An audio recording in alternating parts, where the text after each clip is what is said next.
Pues buenos días, hermanos. Es un privilegio enorme para mí estar aquí. Recuerdo que venía hace muchos años y bueno, hemos seguido viniendo hasta que nos casamos con mi padre y seguro que algunos me recordáis como un niño travieso que me sentaba en el segundo banco. Y bueno, ha pasado el tiempo y me alegra ver que la Iglesia del Señor en Vistalegre sigue firme en el Señor, seguís adelante con tanto ánimo y con tanta firmeza en el Señor. Y es un privilegio, lo digo porque algunos que me veis me decís, ¿cuánto has crecido? Pues yo llevo igual desde los 16 años, no sé qué. Yo me mido y mido 1,90, entonces siempre se ve más alto, pero bueno, sigo igual. Lo único que ha cambiado es que traigo 3 churumbeles ahí, que han estado dando guerra todo el culto. Y bueno, es un privilegio también poder traer a aquellos también conozcan la iglesia, así como a mi esposa, que alguna vez ha estado aquí, y también en alguna actividad de GBU, pero nunca ha tenido la oportunidad de estar aquí en una reunión. Así que es un placer estar aquí y recibir la invitación de Freddy y de la iglesia para compartir con vosotros el libro de Malaquías que habéis comenzado a estudiar. Así que si me podéis acompañar al libro de Malaquías, es el último libro del Antiguo Testamento.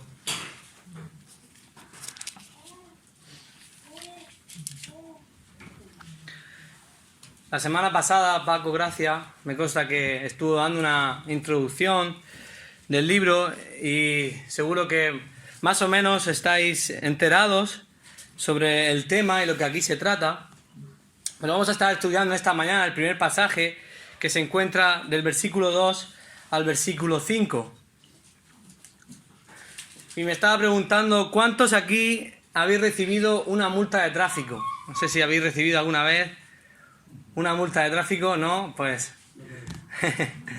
bueno, los que a lo mejor llevan más tiempo conduciendo, yo he recibido ya varias, no soy muy... Una por dejarlo ahí cuando los miércoles veníamos aquí a... Exacto, por dejar ahí, ¿verdad? Ahí, tuve que pagarla. Fíjate, o sea, de alguna manera u otra hemos recibido alguna vez, sobre todo los que llevamos más años conduciendo, alguna multa de tráfico y no es de agrado nunca recibir una. Cuando la ves ya sabes que viene y toca pagar.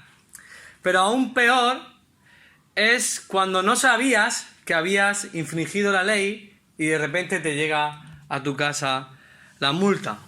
Por ejemplo, cuando te llega a tu casa una carta en la que se muestra la foto de tu coche circulando a más de la velocidad permitida. Tal vez tú ni te habías dado cuenta, a no ser que de noche salta el flash, ¿no? Pero a lo mejor pasas y has saltado el radar móvil. Pensabas que circulabas bien por la carretera, pensabas que todo iba bien, que ibas seguro, que estabas circulando dentro de las normas de tráfico, que no te estabas equivocando. Sin embargo, la multa te sorprende y te dice que no ibas bien, que no estabas haciendo las cosas bien como se debía, al menos. Y esto es lo que le estaba sucediendo en el pueblo de Israel, o al pueblo de Israel en estos momentos. Ellos creían que estaban haciendo las cosas más o menos bien delante de Dios. Sin embargo, Dios tiene que mandarle una multa para que nos entendamos. Tiene que mandarle una denuncia al pueblo a través del profeta Malaquías. Porque ellos no estaban obedeciendo a Dios. Al contrario, ellos estaban mirando por ellos mismos. Habían dejado a Dios en un segundo plano. Eso lo vemos a lo largo de toda la profecía. Recordemos por un momento la situación del pueblo de Israel en estos momentos de la historia. Después de haber sido exiliados a Babilonia, sufrir la destrucción de Jerusalén, de ser sitiados por este imperio. Ahora, en este tiempo, gracias al edicto de Ciro, el rey persa, que era el imperio persa que había derrocado a Babilonia, los judíos pudieron volver a Jerusalén y se les permitió reedificar la ciudad, y así como sus casas y el templo. Lo vemos en Esdras capítulo 1. El pueblo se asentó de nuevo en la tierra de Judá, en Canaán. Restablecieron el servicio religioso, los sacrificios, las ceremonias y su vida como pueblo, después de haber estado durante 70 años cautivos en Babilonia. Sin embargo, y a pesar de volver al pueblo, no habían vuelto a Dios de una manera genuina. No estaban obedeciéndole fielmente. Sus vidas estaban llenas de problemas en cuanto a su relación con Dios. Como la misma profecía nos indica, el texto nos va a mostrar 7 motivos por los que desobedecían a Dios. En primer lugar, y el que vamos a estar tratando hoy, dudaban del amor de Dios. Increíble.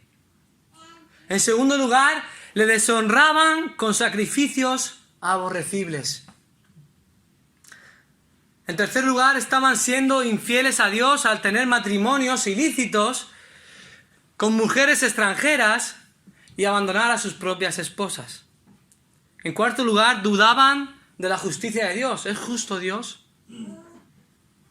En quinto lugar, robaban a Dios al no entregar el diezmo, al no obedecer la ley en cuanto a las ofrendas, sino que se quedaban con gran parte del dinero.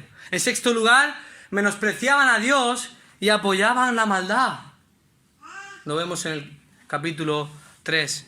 Y en último lugar, el séptimo motivo, habían caído en la desesperanza al ver que las promesas de Dios en cuanto al reino mesiánico no se cumplían. Ellos estaban esperando que el Mesías viniera. Estaban esperando las promesas de Dios, pero se habían cansado. Habían caído en la desesperanza, en la rutina. No recibían las bendiciones del pacto. ¿Qué está pasando? Comenzaron a pensar que era culpa de Dios y no suya que estuvieran de esa manera. Había indiferencia hacia Dios y hacia sus cosas. Había egoísmo y había arrogancia. ¿Dónde está el Dios de nuestros padres? ¿Dónde están sus promesas? No se están cumpliendo. Nos ha fallado Dios. ¿De qué sirve honrar a Dios? ¿Para qué vamos a servirle si Él no cumple lo que dice? ¿Acaso Dios está siendo fiel a su pacto? ¿Acaso nos está bendiciendo?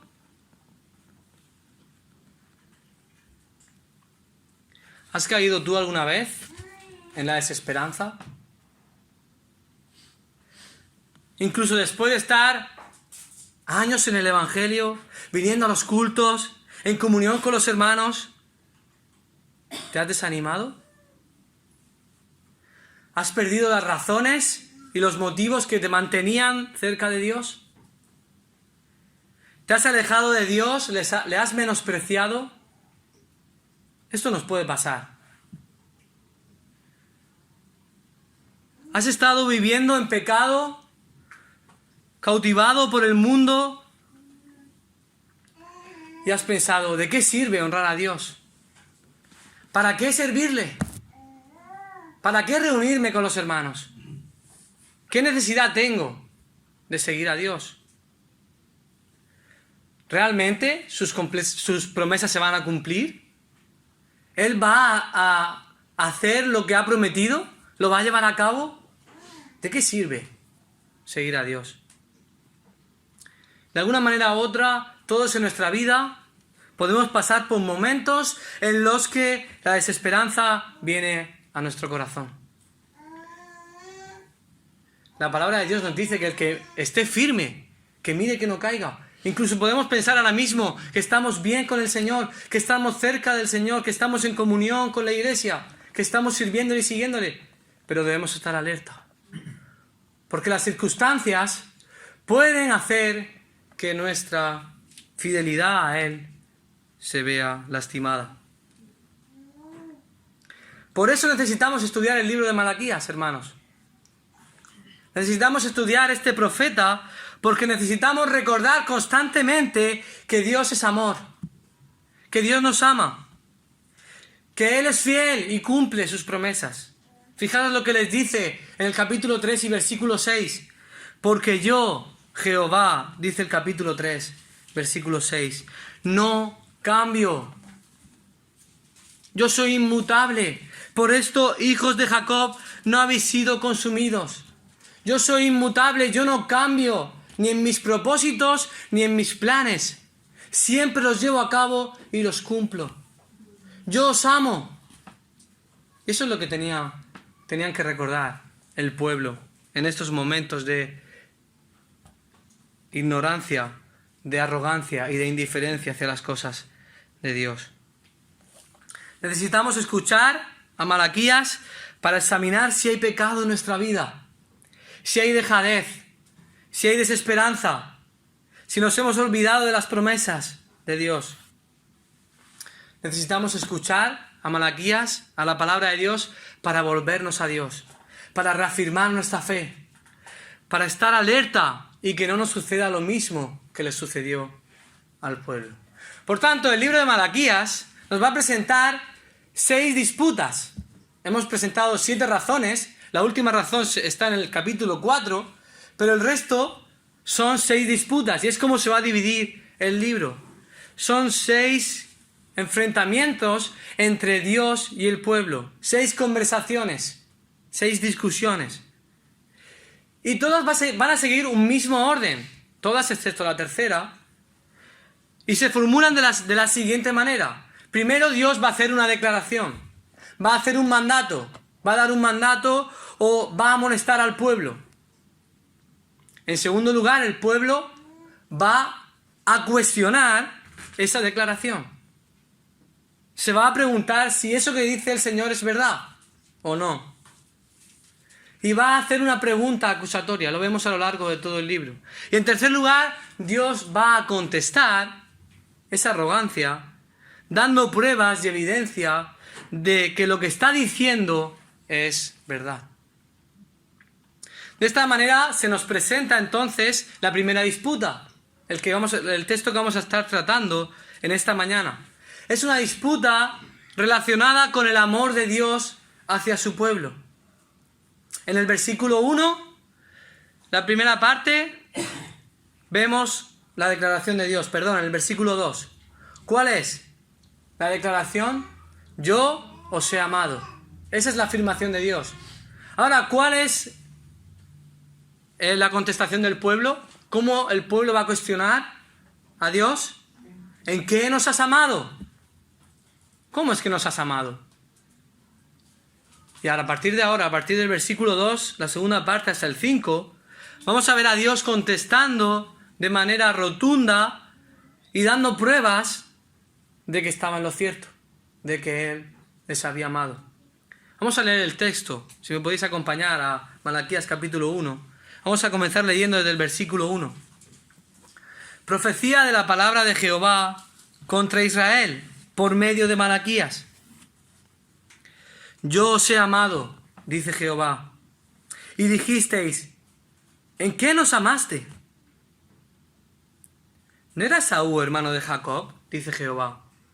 Y amé a Jacob, y a Esaú aborrecí, y convertí sus montes en desolación, y abandoné su heredad para los chacales del desierto.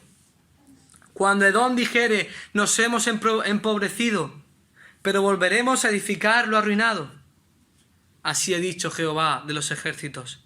Ellos edificarán y yo destruiré. Y les llamarán territorio de impiedad y pueblo contra el cual Jehová está indignado para siempre. Y vuestros ojos lo verán y diréis, sea Jehová engrandecido más allá de los límites de Israel. Hasta aquí la palabra del Señor. Vamos a ver en estos 4 versículos la relación de amor entre Dios y su pueblo. Y lo vamos a ver de 2 formas. En primer lugar, en el versículo 1 vamos a ver un amor cuestionado. Y en segundo lugar, los restantes versículos vamos a ver un amor reafirmado. Un amor cuestionado por el pueblo de Israel, pero un amor reafirmado por parte de Dios. Vemos el versículo 1. Un amor cuestionado por Israel. Dice el versículo 1 y 2 y principio del 2. Profecía de la palabra de Jehová contra Israel por medio de Malaquías. Yo os he amado, dice Jehová, y dijisteis, ¿en qué nos amaste? Malaquías comienza el versículo 1 estableciendo que no son sus palabras, que Él no está hablando de su parte. Es Dios mismo el que está hablando por medio de Malaquías. No son palabras de hombre, no son consejos, o que puede ser verdad o no, son palabras del mismo Dios, son palabras de Jehová. Y esto le confiere una autoridad incalculable a las palabras que vamos a leer a continuación. Lo que estamos leyendo y lo que recibió el pueblo provenía directamente de la boca de Dios. Y por lo tanto el pueblo debía prestar toda su atención en ellos. Toda su mente, todo su cuerpo, todo su ser debía estar atento a las palabras de Dios. Dios está dirigiendo al profeta Malaquías, o mi mensajero. ¿Y cuál es la primera declaración de Dios? Dice el versículo 2, yo os he amado. Fijaros, hermanos, simplemente con esta declaración, al venir de parte de Dios, debería ser creída y aceptada por todos nosotros. Que Dios nos ama. Simplemente al saber que es una declaración de Dios, y Dios nunca miente. Dios siempre dice la verdad. Y esto es lo que tenía que haber hecho el pueblo. Recibir esta declaración y decir, sí, Señor, tú nos amas. Y así lo has demostrado. Si Dios afirma que nos ama, es porque nos ama. No hay mentira en Él. Dios no miente, dice la palabra de Dios. Sin embargo, ¿cuál es la respuesta del pueblo? Todo lo contrario. ¿En qué nos has amado? Vemos a Dios afirmando una verdad maravillosa de su amor. Una verdad sobre el amor incondicional a su pueblo escogido. Y vemos a un pueblo arrogante e ignorante contestando de forma despreciable. ¿En qué nos has amado? El pueblo estaba dudando del amor de Dios. Increíble. Esto es inexplicable. Dios siempre les había protegido. Si leemos todas las Escrituras, vamos a ver que Dios les había guiado hacia la tierra prometida. Se la entregó en su poder, no por los méritos de ellos, sino en el poder de Dios. Les dio la tierra que les había prometido. Los constituyó como nación, los estableció allí. Cuando estaban allí les levantó jueces para libertarlos en medio de su pecado, cuando se arrepentían. Les trajo la paz cuando otros pueblos les atacaban. Les había cuidado, provisto. Después del exilio, cuando volvieron a Jerusalén, esto fue obra de Dios, porque Dios lo hizo en el corazón de Ciro, nos dice Esdras. Dios en su misericordia quería restituir a Israel en su tierra. Dios siempre había cuidado de ellos. Dios siempre los había amado. Siempre los protegió, siempre los cuidó. Dice Jeremías 31:3, hablando Dios acerca de Israel. Con amor eterno te he amado, por tanto te prolongué mi misericordia. ¿Cómo era el amor de Dios? Un amor que no cambiaba, un amor por siempre, un amor que duraba en la eternidad. Sin embargo, nos encontramos a un pueblo que no cree esta verdad. Y esta reacción estaba motivada y condicionada por las circunstancias que estaban viviendo. Ellos creían que tras la vuelta de la tierra, tras la vuelta a la tierra con el edicto de Ciro, todo les iría genial. Pensaban que Dios iba a estar con ellos y que podían hacer lo que ellos quisieran. Estaban pasando por un momento de espera. Ellos estaban en la tierra esperando a ver si se cumplían las promesas de Dios, esperando a ver si Dios respondía de alguna manera, si contestaba, si les bendecía, tal y como había prometido en el pacto mosaico, en el pacto con Moisés. Sin embargo, aparentemente parece que las promesas de Dios no se cumplen. Dios no establece su reino mesiánico. Ellos están bajo el dominio aún de Persia. No son independientes. No pueden hacer lo que ellos quieran en cuanto como nación. Ellos no tienen la misma riqueza que antes. Son más pobres. No tienen la misma estabilidad. no tienen el mismo poder. De alguna manera no ven a Dios actuar. Piensan que está ausente. Piensan que no los ama. No están recibiendo las bendiciones. ¿Qué está pasando? Pensaban que era culpa de Dios. Y esto lo tenemos que entender a la luz del pacto que Dios hace con Moisés en el Sinaí, en el Éxodo. Ellos están viviendo bajo ese pacto. Nosotros no estamos bajo ese pacto, bajo el antiguo pacto, pero Israel estaba bajo ese pacto. Y recibir las bendiciones de Dios, que les fuera bien, estaba condicionado a la obediencia del pueblo a Dios. Si el pueblo obedecía a Dios, Dios los iba a bendecir grandemente. Levítico 26 y Deuteronomio 28 lo podemos leer. Si ellos obedecían los mandamientos de Dios, si eran un pueblo santo y seguían a Dios con entusiasmo, con ganas, con deseo y con amor hacia Él, Dios les iba a bendecir, les iba a dar comida, les iba a dar victoria a sus enemigos y muchas cosas más que vemos en estos capítulos. Sin embargo, si ellos desobedecían, la maldad iba a estar sobre ellos. Y eso lo tenemos que entender porque ellos ahora mismo no están recibiendo las bendiciones de Dios. ¿Por qué? Porque no están obedeciendo a Dios. Están caminando según ellos creen que deben hacer y piensan que lo están haciendo bien. Ellos habían cambiado sus prioridades. Habían dejado a Dios en un segundo plano. Había apatía, dejadez, falta de entusiasmo por las cosas de Dios. No amaban a Dios, no le servían con gozo. Al contrario, dicen, servir a Dios es un estorbo. Servir a Dios no sirve para nada. Las circunstancias en las que vivían cambiaron su perspectiva y su concepción del amor de Dios. Ellos pensaron, Dios no nos ama, porque si nos amara, nos bendeciría. Habían olvidado lo que Dios había hecho por ellos. Si solamente levantaran sus ojos y vieran todo lo que Dios había hecho por ellos a lo largo de toda su historia y de toda su trayectoria como pueblo, se darían cuenta de cómo Dios les había amado y les servirían con entusiasmo. Todos conocemos la historia de Job, ¿verdad? O casi todos.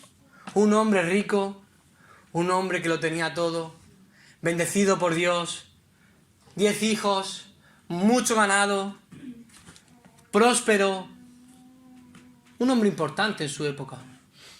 Sin embargo, Dios permitió que Satanás actuara para probarle.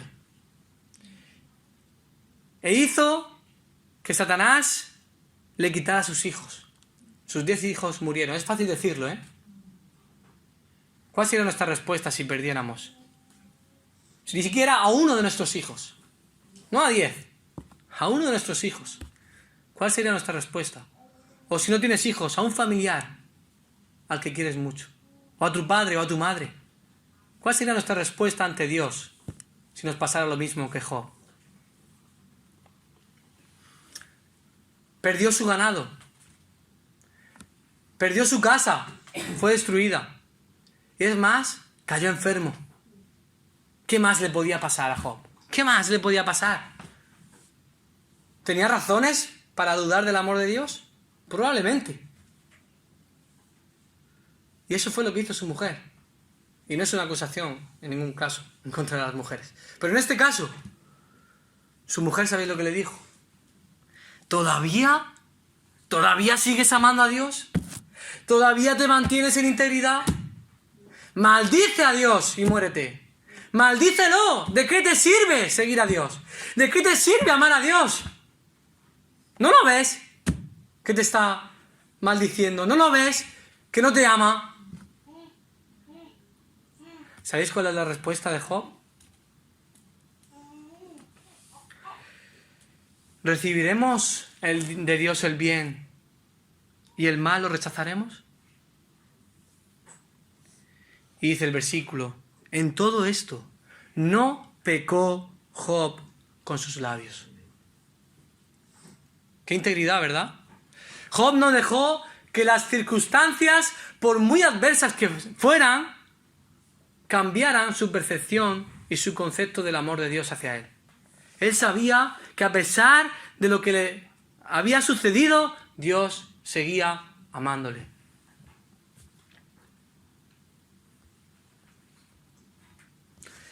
¿Cuál es nuestra respuesta ante las circunstancias difíciles que pasamos a lo largo de nuestra vida? Cuando somos tambaleados por la enfermedad, o un cáncer, o un familiar que pierde la vida. Cuando tenemos a un hijo que está perdido en el mundo, que anda por mal camino. Cuando tenemos problemas en nuestro trabajo o en nuestra familia, en nuestras relaciones. Cuando estamos pasando por escasez económica. Cuando no llegamos a fin de mes. ¿Cuál es nuestra respuesta? Porque nos puede pasar como el pueblo de Dios. Y podemos decir, Señor, tú no me amas. ¿En qué me amas tú? Mira por lo que estoy pasando. Y ni siquiera te dignas a sacarme de aquí. ¿Por qué no actúas? ¿Realmente quieres lo mejor para mí? ¿Por qué no me bendices? ¿Por qué no me sacas de esta enfermedad? ¿Por qué no llego a fin de mes? Señor, ¿estás ahí? O tal vez podemos responder como Job. ¿Recibiremos de Dios solo el bien? ¿Y no aceptaremos también cuando nos vengan las pruebas? Dice Job, al final del libro. Dios dio, Dios quitó. Sea el nombre del Señor bendito. Esa fue la respuesta de Job. Hermano, hermana, que estás escuchando la palabra de Dios, nunca dejes que las circunstancias te hagan dudar del amor de Dios. Nunca. Dios te ama y las circunstancias no modifican ni hacen fluctuar su amor. Es más, es precisamente porque nos ama y porque quiere lo mejor para nosotros que muchas veces va a provocar que tengamos circunstancias adversas en nuestra vida para hacernos crecer, para hacernos madurar, para aferrarnos más a Él, para probar si realmente le amamos, si realmente estamos aferrados a su palabra. Necesitamos, como describe Primera de Pedro, al igual que el oro puro que pasa por el fuego para quitar todas las impurezas, necesitamos pasar por el fuego para que Dios quite de nosotros las impurezas. Hermanos, las pruebas nos ayudan a madurar a todos los que amamos a Dios. El que no ama a Dios, las pruebas le alejan de Dios. Le hacen huir, le hacen cuestionar a Dios, le hacen desobedecer a Dios. Pero el que ama a Dios, las pruebas le acercan a Dios.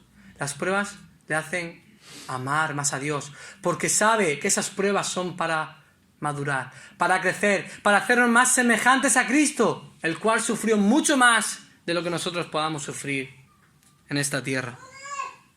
Dios nos llama en esta mañana, hermanos, a que nos enfoquemos en Él y no en las circunstancias.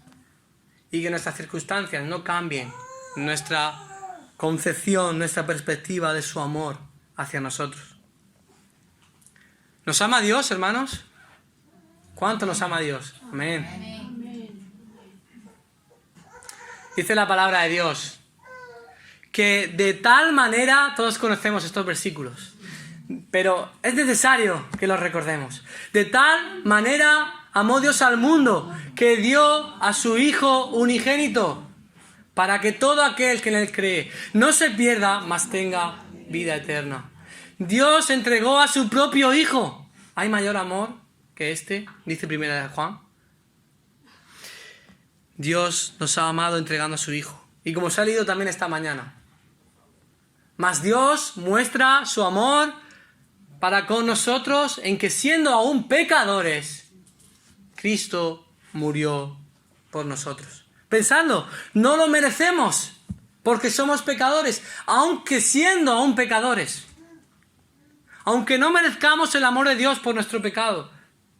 Aunque muchas veces nos hemos alejado de Dios. Aunque muchas veces le hemos dado la espalda, o hemos pecado incluso a conciencia.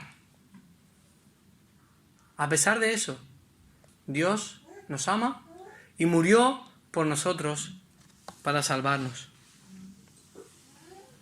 Este es el amor que debe motivarnos a amarle a Él, a servirle con entusiasmo.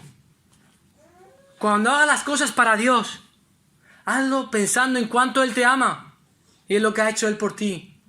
No sirvas con apatía, no sirvas con indiferencia, no hagas las cosas porque toca.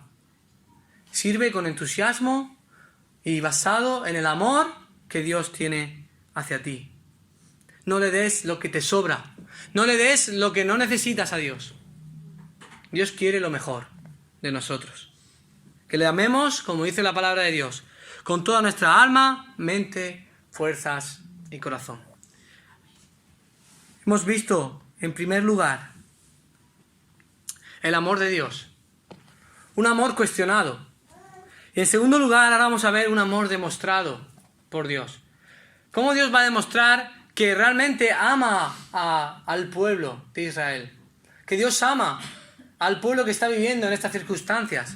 En Malaquías dice el versículo 2, la segunda parte, dice hasta el versículo 5. ¿No era Esaú hermano de Jacob? Dice Jehová.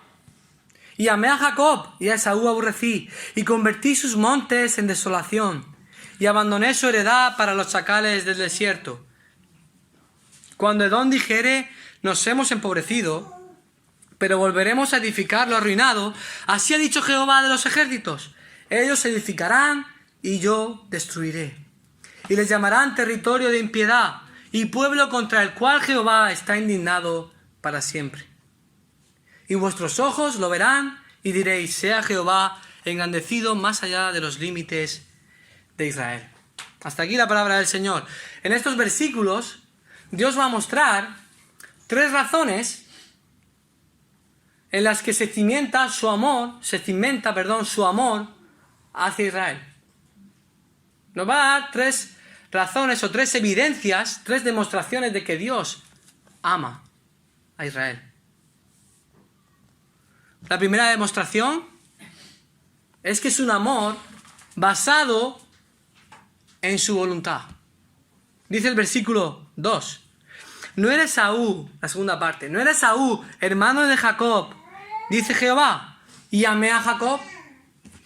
Aquí Dios está mostrando al pueblo de Dios que su amor por ellos residía en su elección según su deseo y voluntad, que Dios había querido amarles. Además, fijaros, sitúa a Esaú y a Jacob en el mismo lugar, en la misma tesitura. No era Esaú, hermano de Jacob, eran gemelos, eran los dos iguales. ¿Qué diferencia había entre uno y otro? ¿Había algo en Jacob que me hiciera amar a Jacob y no a Esaú? No había razón alguna para escoger a uno sobre el otro por su edad, por su sexo, por el color de su piel, por sus cualidades físicas o mentales, ni siquiera por su trayectoria en la vida. El amor de Dios por Jacob, es decir, por Israel, que al que luego le cambia el nombre y de donde viene la nación de Israel, se fundamentaba únicamente en el deseo de Dios y su voluntad. Dios así lo quiso. De hecho, antes de que naciesen, el Señor dijo, 2 pueblos se dividirán en tus entrañas, refiriéndose a Rebeca, que estaba embarazada. Y el mayor servirá al menor. Es decir, Esaú servirá a Jacob. Porque ya estaban los propósitos de Dios que así fuera. Hermanos, no había nada en Jacob que mereciera el amor de Dios. Ni mucho menos más que Esaú. No había nada que hiciera que Dios amara más a Jacob que a Esaú. Sin embargo, Dios en su voluntad escogió a Jacob para llevar a cabo sus planes redentores, para llevar a cabo su voluntad en la humanidad. Y escogió a Jacob porque él así lo quiso. Romanos 9 nos deja claro esto. Dice Romanos capítulo 9.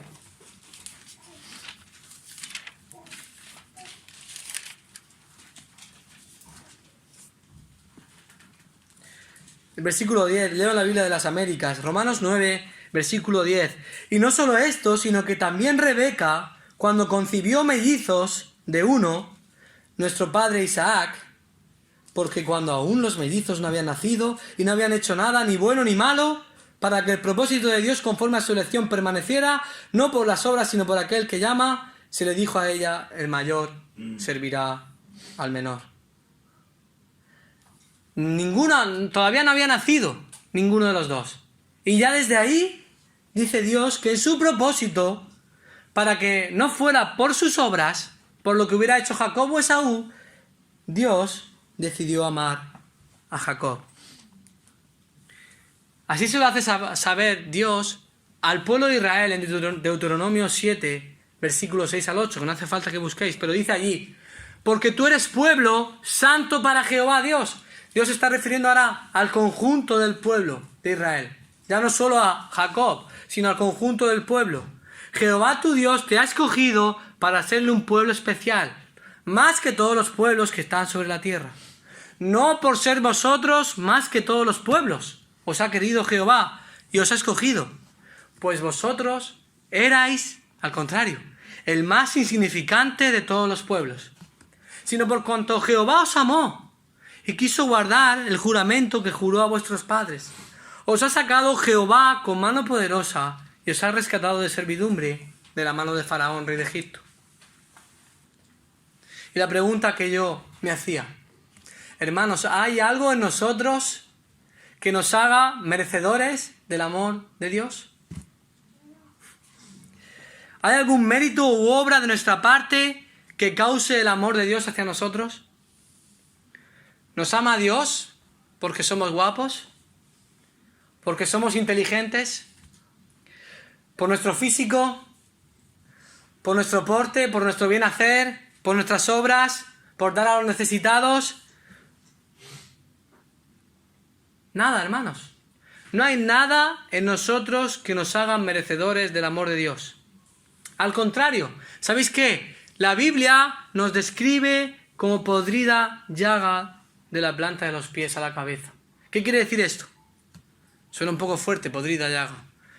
Quiere decir que somos pecadores, que merecemos la ira de Dios. Romanos 3:10 nos afirma que no hay justo ni aún uno. Siquiera uno. No hay quien entienda, no hay quien haga lo bueno, no hay ni siquiera uno. Y Efesios 2, cuando está describiendo nuestra situación espiritual delante de Dios, antes de recibir a Cristo, ¿sabéis qué? Nos dice cómo éramos y en qué situación estábamos. Dice Efesios 2 que no había nada en nosotros de vida espiritual. Dice que estábamos muertos en delitos y pecados. Espiritualmente muertos. Y además no solo eso, que vivíamos bajo ese yugo. Vivíamos espiritualmente muertos. ¿Cómo? Siguiendo las órdenes del príncipe de las tinieblas. Como hijos de desobediencia, vivíamos según las pasiones de nuestra carne, satisfaciendo nuestros propios deseos. Esto lo dice Efesios 2. Pero hay un versículo clave aquí. Pero Dios, qué importantes son los peros en la Biblia. Pero Dios, que es rico en misericordia, por causa del gran amor con que nos amó, nos dio vida juntamente con Cristo, y con Él nos resucitó y nos sentó en los lugares celestiales en Cristo Jesús. ¿Qué hay en nosotros que nos haga merecedores del amor de Cristo? Nada. Toda la obra es suya y por su voluntad en que somos receptores de este amor. Fijaros, la palabra de Dios, describiendo nuestra salvación, en Efesios 1, dice que la realizó conforme al beneplácito de su voluntad, según el beneplácito que se propuso en Él y según el propósito de aquel que obra todas las cosas conforme al consejo de su voluntad. No hay nada de nuestra parte que podamos hacer para recibir la salvación. Ni por nuestras obras, ni por nuestros méritos, ni por todo aquello que podamos pensar. Dice Santiago que Él de su voluntad fue Él el que tomó la iniciativa, Él el que comenzó la obra, dice que nos hizo nacer por la palabra de verdad. Y Juan 1 dice que todos los que hemos recibido y creemos en el nombre de Jesús no somos engendrados de sangre, ni de voluntad de carne, ni de voluntad de varón, sino de Dios. Y esto nos debe llevar a la gratitud. Dios ha obrado la salvación por medio de su voluntad y nos ha dado vida cuando estábamos muertos. Ningún mérito, ninguna obra, nada nos puede acercar a Dios. Solo podemos acudir y aferrarnos a esa obra de Cristo a nuestro favor, y creer de todo corazón que Él es Dios, que Cristo murió por nosotros en la cruz, creer que somos pecadores, como hemos dicho, que merecemos el infierno, pero que Dios nos ama y está dispuesto a perdonar a todo aquel que se acerca a Él. En segundo lugar, Dios no solo muestra su amor en la elección o en su voluntad sobre la elección de Jacob, sino que también el versículo 3 y 4 nos muestra que es un amor basado en su rechazo a Esaú. Y esto puede sonar un poco extraño. ¿Cómo que Dios puede aborrecer? ¿Acaso Dios aborrece? Si Dios es amor. Leamos el versículo 3. Y a Esaú aborrecí, y convertí sus montes en desolación, y abandoné su heredad para los chacales del desierto.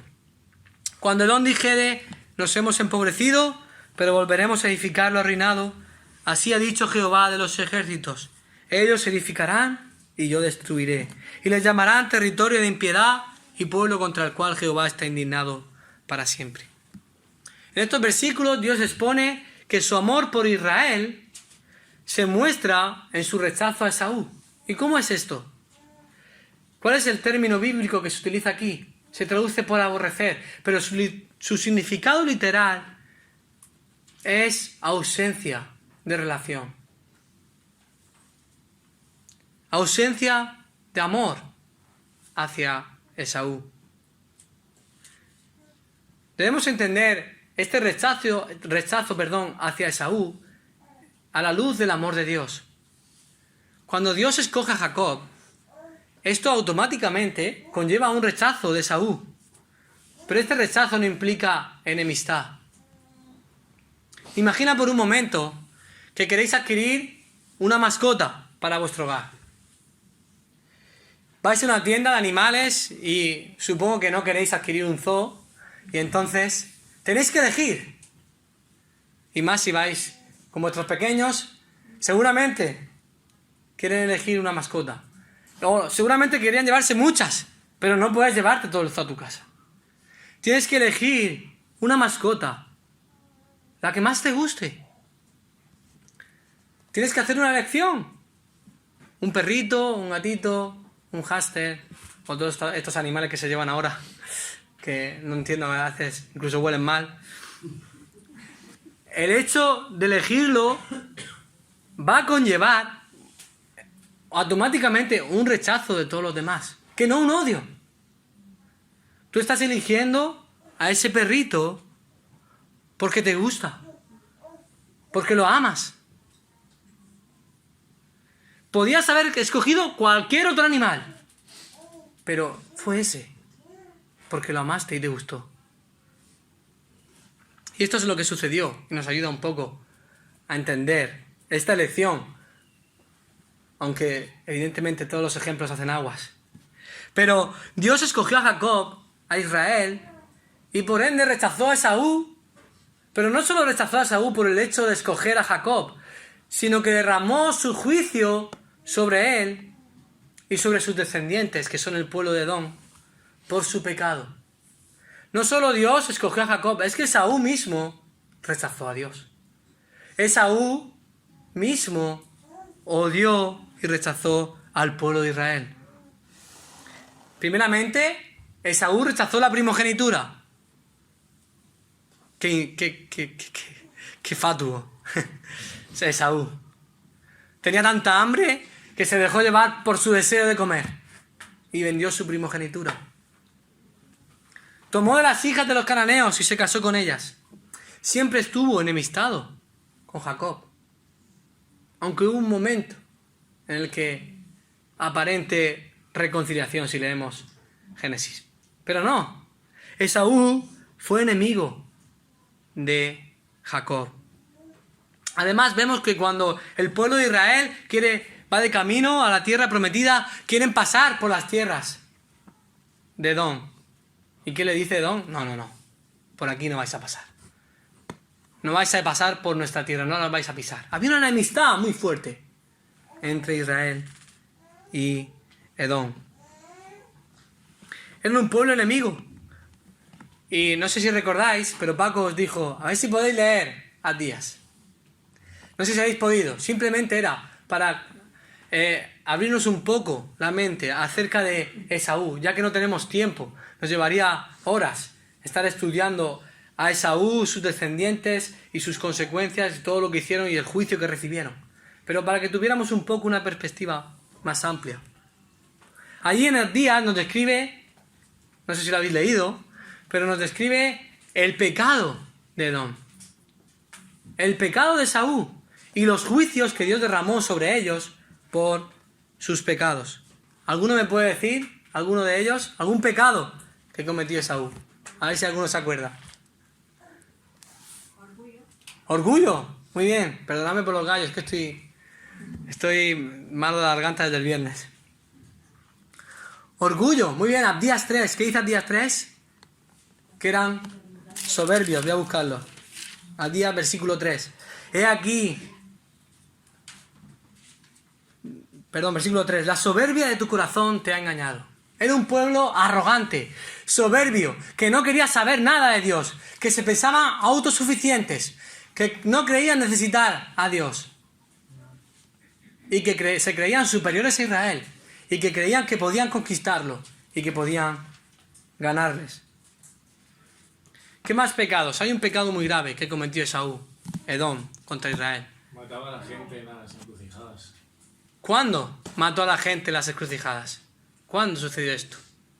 En el día de la humillación, creo. En el día de la humillación, cuando Israel estaba siendo sitiada por los babilonios. Ellos dijeron, esta es la nuestra. Y formaron parte del saqueo de Israel. Y se ponían entre las encrucijadas, ¿para qué? Para matar a los sobrevivientes o para entregarlos a Babilonia. Y Ezequiel 25, que no nos da tiempo a leer, y Ezequiel 35 lo podéis leer, lo que hizo Edom. Allí dice que cogían y mataban a las personas y pensaban ellos, estos son nuestros, el territorio de Israel para nosotros. Un pueblo enemigo de Dios, un pueblo que actuó con maldad y alevosía en contra de Dios. Dice Abdías 11, el día que te pusiste a un lado, el día en que extraños se llevaban su riqueza. ¿Quiénes son los extraños? Babilonia. Y extranjeros entraban por su puerta, y sobre Jerusalén echaban suertes. Tú también eras como uno de ellos. No te alegres en el día de tu hermano, en el día de su exterminio. No te alegres de los hijos de Judá en el día de su destrucción. Sí, no te jactes en él, en el día de su angustia. Qué triste, ¿verdad? Este pueblo. Pero Dios va a cumplir su promesa. Los juicios de Abdías que vemos aquí, que los juicios son destrucción, desolación total y ser pagados con la misma moneda con que ellos han hecho. ¿Cuáles son los juicios que se cumplen? Versículo 3 del capítulo 1 de Malaquías.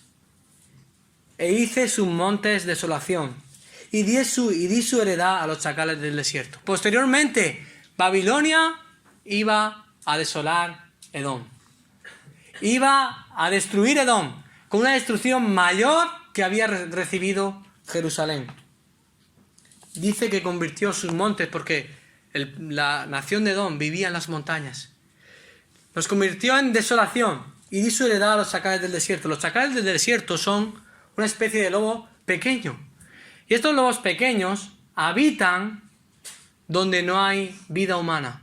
Porque donde hay vida humana saben que los pueden cazar y van a morir. Entonces, ellos suelen estar y cazar en sitios y lugares deshabitados. Así se quedó Edom.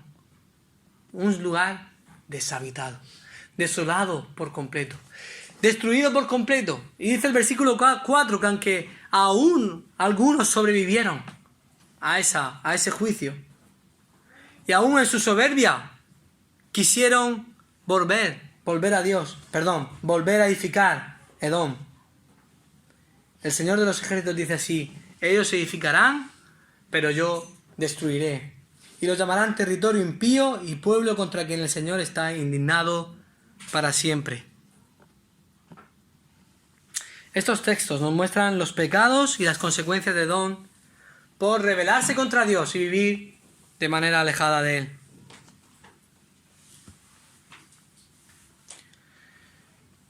Pensemos por un momento, hermanos.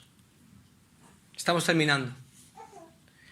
Dios es 3 veces santo, nos describe la Escritura. Es santo, santísimo. Él no puede tolerar el pecado, y menos el pecado de sus propios hijos. Dios se indigna con el pecado y se indignó con Edom y con Esaú por su pecado. Se indigna con el pecador que no quiere venir a Él. Está dispuesto a traer juicio y destrucción sobre aquellas personas que no quieren obedecerle. La pregunta que nos tenemos que hacer es: ¿eres tajante en contra del pecado? Porque muchas veces le podemos dar cabida sin darnos cuenta. Somos hijos de Dios, queremos ser santos, queremos seguir a Dios, queremos honrarle, pero tenemos nuestra naturaleza caída todavía en Adán. Todavía somos víctimas y somos culpables, evidentemente, del pecado de Adán. Todavía cometemos pecados. Y sin darnos cuenta, y a veces incluso dándonos cuenta, le damos cabida al pecado, como nuestro hermano David decía esta mañana. Le damos cabida y le damos entrada y dejamos que el pecado nos dañe y nos aleje de Dios. Aprendamos de el ejemplo de nuestro Señor. Él es intolerante al pecado y nosotros, hermanos, debemos ser santos. Dios quiere que seamos puros y seamos intolerantes al pecado. Cuidado con mantener una vida de pecado a ocultas. Cuidado con vivir a medias. Estoy en la iglesia, pero por otra parte quiero degustar algunos de los placeres que me ofrece este mundo. Quiero estar ahí porque me parecen buenos y para mi vida y me causan placer. Pero tenemos que llevar cuidado porque Dios quiere que seamos santos y no toleremos el pecado, que no juguemos con él. En último lugar, y con esto termino, el versículo 5 nos muestra que la evidencia es que es un amor, la evidencia del amor de Dios es que es un amor para su propia gloria, dice el versículo 5. Y vuestros ojos lo verán y diréis: sea Jehová engrandecido más allá de los límites de Israel. Dios les está diciendo que cuando entiendan que les ama, cuando comprendan su amor hacia ellos, cuando comprendan el rechazo hacia Esaú por su pecado, si de verdad lo entienden, van a dar gloria a su nombre, le van a exaltar y glorificar. Cuando levanten su mirada y comprendan el pacto que hizo con Abraham su padre, el amor que Dios tiene y tuvo por ellos sin merecer ellos nada. Cuando sean conscientes de las bendiciones que Dios les ha dado, entonces van a gritar y decir: sea engrandecido el nombre de Dios. Y es que cuando ves y contemplas el amor de Dios, solo puedes exaltarle. Solo puedes darle gracias y decir: sea engrandecido tu nombre. Pero es necesario, hermanos, que levantemos nuestra mirada y que enfoquemos nuestra vista en Él. Porque muchas veces, en vez de levantar la mirada y ver con nuestros ojos el amor de Dios, lo que hacemos es mirar hacia abajo, hacia un lado y hacia el otro. Y miramos las circunstancias que nos rodean, como dice el pueblo. Miramos las circunstancias que hay a nuestro alrededor, nuestros problemas, nuestra enfermedad. Y dejamos de mirar, de levantar la mirada y mirar a Dios y su amor. ¿Sabéis lo que le pasó a Asaf en el Salmo 73? Ahí describe su situación.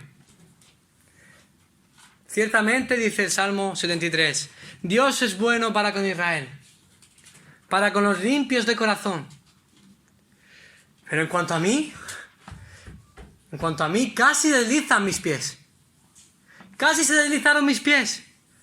Por poco se resbalaron mis pasos. Porque tuve envidia de los arrogantes, viendo la prosperidad de los impíos. Asaf sabía que Dios era bueno. Asaf sabía que Dios le amaba. Pero casi resbalan mis pies. ¿Por qué? Porque en vez de levantar su mirada y enfocarse en Dios en medio de las circunstancias, comenzó a mirar hacia los lados. Comenzó a mirar, mira a los impíos. Mira a este cómo prospera. Mira al otro que le va bien y no sigue a Dios. Y yo aquí, pasando necesidad. Y yo aquí, siendo un pobre. ¿Es que Dios no me ama? Casi se deslizan sus pies. Porque dejó de mirar a Dios y comenzó a mirar a los lados. ¿Sabéis cuál fue después su respuesta? Dice el versículo 17. Hasta que entrando en el santuario de Dios, hasta que entré a la presencia de Dios, hasta que me acerqué a Dios, y entonces me di cuenta del fin de ellos. Dice el versículo 28 del Salmo, en cuanto a mí, el acercarme a Dios es el bien. He puesto en Jehová, el Señor, mi esperanza, para contar todas tus obras.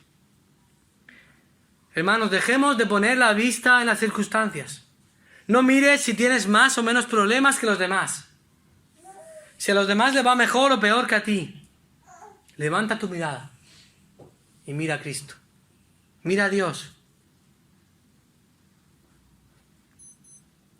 Cuando tu mente consiga hacer esto, cuando tu corazón esté inclinado hacia Dios y hacia su obra, hacia nosotros, tu corazón brotará en gratitud, porque somos conscientes de quién somos, de que no lo merecemos,